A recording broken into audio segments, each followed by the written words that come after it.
Hello friends, चरक संहिता की series में आज हमारा 4th चैप्टर ही कंटिन्यू चलने वाला है। इसमें हम पढ़ेंगे महाकषाय का 10th पार्ट। टोटल पार्ट 14 है, तो कम से कम 8 से 10 हमारे महाकषाय अभी बचे हुए हैं, जिनको हम 3 पार्ट में और कंप्लीट कर लेंगे। ठीक है, चलिए शुरू करते हैं। 10th पार्ट महाकषाय पढ़ते हैं। शोथहर महाकषाय, इसका मैंने कोई भी ट्रिक नहीं बनाया है, क्योंकि आपको पता है शोथहर महाकषाय में दशमूल के द्रव्य आते हैं और आपको दशमूल याद है। उसमें आपको बृहद पंचमूल और लघु पंचमूल याद करना था। यहां से लघु पंचमूल है, बिल्व गंभारी अरणी पाटला शिवनाग बृहद पंचमूल है, तो दोनों मिला के दशमूल के द्रव्य शोथहर महाकषाय में आते हैं। वैसे यहाँ से क्वेश्चन पूछा गया है कि कौन से महाकषाय में दशमूल के द्रव्य आते हैं, तो शोथहर महाकषाय है। नेक्स्ट है हमारा ज्वरहर महाकषाय, पूछा गया है एग्जाम में ज्वरहर महाकषाय में। तो देखिए पिक्चर आपको दिख रही है कि एक बच्चा है, उसको बुखार है ना, उसको त्रिफला पिलाना था। त्रिफला कैसा होता है, थोड़ा सा कड़वा होता है।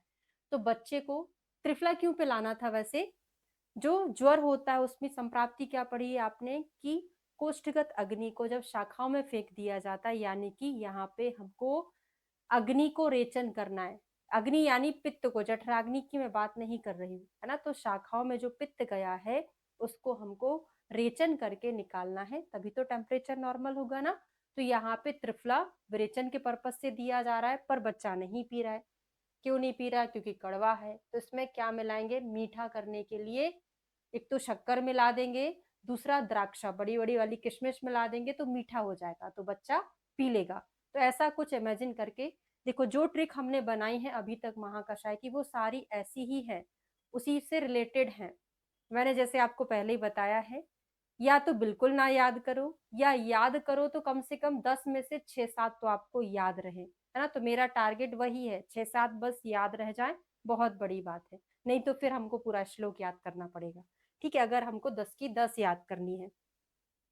तो एक बच्चा बता दिए हैं। चलिए ट्रिक देखते हैं। सारे मनुष्य बुखार में पीला त्रिफला, है ना। तो कौन? सभी लोग खाते हैं दुनिया में, सारे मनुष्य बुखार में पीला त्रिफला खाते हैं। कड़वा रहता है, तो कैसा? शक्कर और द्राक्षा मिलाकर मीठा बनाकर पीते हैं। कैसे? मजे से पीते हैं, क्योंकि अब मीठा बन गया तो मजे से पिएंगे, पर पूरा पीना पड़ता है। अगर नहीं पिया तो बुखार नहीं ठीक होगा। तो सारे से हो जाएगा, थोड़ा सा छोटा कर रही हूँ इसको, है ना, दिखेगा नहीं आपको ट्रिक। तो सारे से सारीवा, पीला से पीलू, सारीवा हो गया, पीलू हो गया। त्रिफला में हरित की, विभित की, आमल की आपका हो गया। शक्कर, शक्कर मतलब शर्करा हो जाएगा। द्राक्षा से द्राक्षा हो गया, मीठा बनाकर मजे से मंजिष्ठा होगा। और पीते हैं से क्या हो जाएगा? पाठा। पाठा और पीते का ऐसा कोई डायरेक्ट कोड नहीं बना, लेकिन टी को हम TH, टा और ठा ऐसे उच्चारण करते हैं ना, तो पीते से आपको पाठा याद करना है, तो याद रहेगा। तो आज की क्लास में हमने 2 महाकषाय पढ़ लिए। एक शोथर महाकषाय जिसमें दशमूल के द्रव्य हैं, दूसरा हमने पढ़ा ज्वरहर महाकषाय, जिसको इस पिक्चर से हमने पूरा याद कर लिया है। ठीक है, मिलते हैं नेक्स्ट वीडियो में 11th पार्ट के साथ। Thank you so much.